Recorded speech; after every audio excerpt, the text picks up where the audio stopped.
If you step back and look at the arc of the last 25 years, there's a reason why the phrase "Ron Paul was right" refuses to die.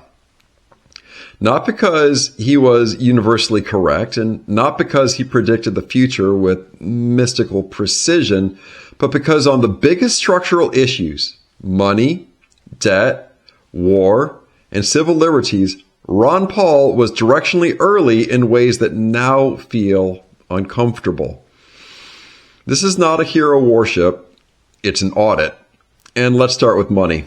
For decades, Paul warned that the United States was drifting into monetary regime untethered from discipline. After the closing of the gold window under Richard Nixon in 1971, the dollar became fully fiat. Paul's argument was simple. If money can be created without constraint, politicians will create too much of it. In 2001, the Federal Reserve debt stood around $5.7 trillion. After 2008, following the financial crisis and quantitative easing under the Federal Reserve leadership, the balance sheet expanded, and dramatically. After 2020, it then exploded. Today, federal debt exceeds $30 trillion, closer to $40 trillion. The Fed's balance sheet, once under $1 trillion, surged to almost $9 trillion at its peak. Paul didn't argue that printing money would cause instant hyperinflation. He argued it would distort capital allocation, inflate asset prices, erode purchasing power over time, and create larger boom-to-bust cycles. And look around. Asset inflation, check. Equities, real estate, long-duration tech. Currency erosion, check. Cumulative CPI inflation since 2020 alone has materially reduced purchasing power. And boom and bust cycles, 2008, 2020, 2022 tightening shock. His thesis wasn't about apocalypse. It was about incentives. So next, financial crises. In the early 2000s, Paul repeatedly warned that artificially low interest rates following the dot-com crash would inflate a housing bubble. When home prices were climbing and mortgage-backed securities were treated as near risk-free, he warned the system was fragile. And then 2008 happened. The collapse of the housing market, the failure of Lehman Brothers, and the emergency bailouts validated at least one core premise: suppressing rates below market levels can misprice risk. Paul opposed the bailouts. He argued they socialized losses while privatizing gains. Whether one agrees or not, moral hazard did not appear after 2008. It didn't disappear. If anything, markets learned that systemic risk would be backstopped. Then there's foreign policy. Paul was one of the most consistent critics of interventionism in Congress. He voted against Iraq war authorization in 2002. He warned that regime change would destabilize the region and produce unintended consequences. The Iraq war cost trillions of dollars, thousands of American lives, and reshaped Middle Eastern geopolitics for decades. The broader war on terror spanned Afghanistan, Iraq, Syria, and beyond. Regardless of political affiliation, few today argue that these interventions were cheap or clean. On civil liberties, Paul warned after 9/11 that emergency powers would outlast the emergency. The passage of the Patriot Act expanded surveillance authorities dramatically. The growth of the national security apparatus became bipartisan. Years later, disclosures around mass data collection and surveillance programs sparked renewed debates about privacy and constitutional limits.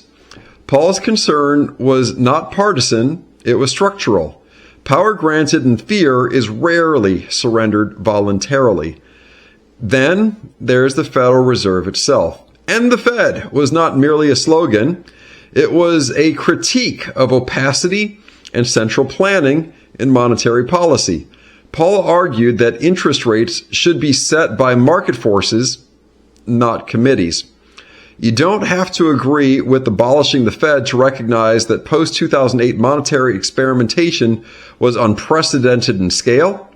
Zero rates, negative rates globally, quantitative easing as a permanent tool, yield curve control discussions. The experiment is still running. On gold, Paul consistently defended sound money and hard assets. While he was often caricatured as a gold bug, his broader point about monetary credibility. Since 2000, gold has dramatically outperformed many traditional benchmarks over long stretches, particularly during monetary expansion cycles. But here's where nuance matters. Paul was not right about everything. He underestimated political inertia.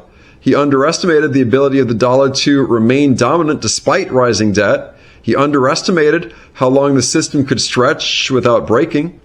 The US dollar remains the world's reserve currency. Treasury markets remain deep and liquid. The system did not collapse. He also held positions that many Americans strongly disagreed with on social policy, on the scope of federal programs, on regulatory structures. Being early is not the same as being universally correct. But what makes his legacy enduring is this. He framed politics as economics with a time horizon. He talked about compounding debt when the debt was still manageable. He talked about inflation when inflation was subdued. He talked about blowback when war felt abstract. He talked about surveillance when fear was dominant, and he did it consistently. In a political culture optimized for short-term popularity, consistency stands out. His 2008 and 2012 presidential campaigns energized a generation of younger voters who were disillusioned with both major parties. While he never won the presidency, many of his ideas, skepticism of foreign intervention, distrust of central banking, concern about civil liberties, migrated into mainstream discourse. Today, debates about inflation, de-dollarization, sovereign debt sustainability, and central bank power are no longer fringe. They're headlines.